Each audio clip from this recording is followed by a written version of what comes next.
अरे औषधाई, या ना या. काय नाही, बुद्धिबळ खेळत बसलोय.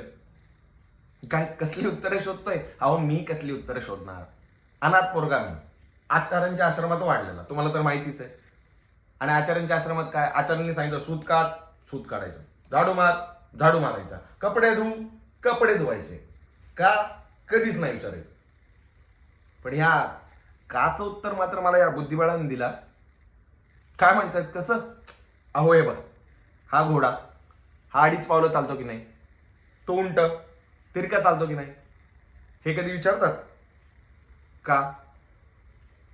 नाही ना. मुभाच नाहीये त्यांना. का?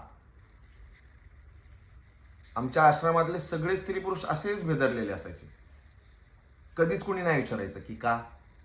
हे सगळं का? पाप होतं ना ते. हे पाप आहे, ते पाप आहे.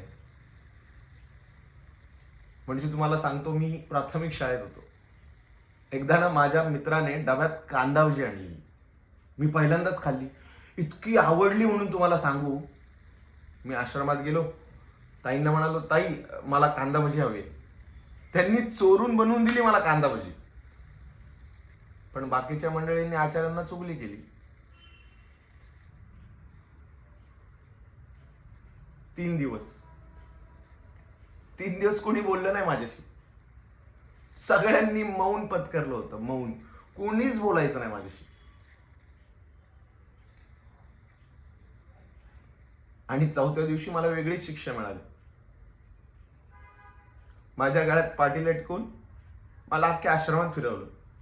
मी सगळ्यांना म्हणायचो, मी चोर आहे, मी भजी खाल्ली. मी चोर आहे, मी भजी खाल्ली.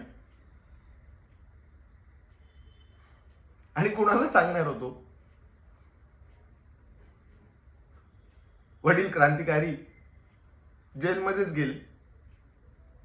आणि सगळ्यांनाही त्याच अपेक्षा. तू क्रांतिकाराचा मुलगा आहेस, तू ही देश सेवाच केली पाहिजे. काय म्हणालस, लग्न? छे छे, हे तुझ्यासाठी नाही. तू क्रांतिकारकाचा मुलगा आहेस, तू देशाची सेवा करायची, देशासाठीच मारायचं.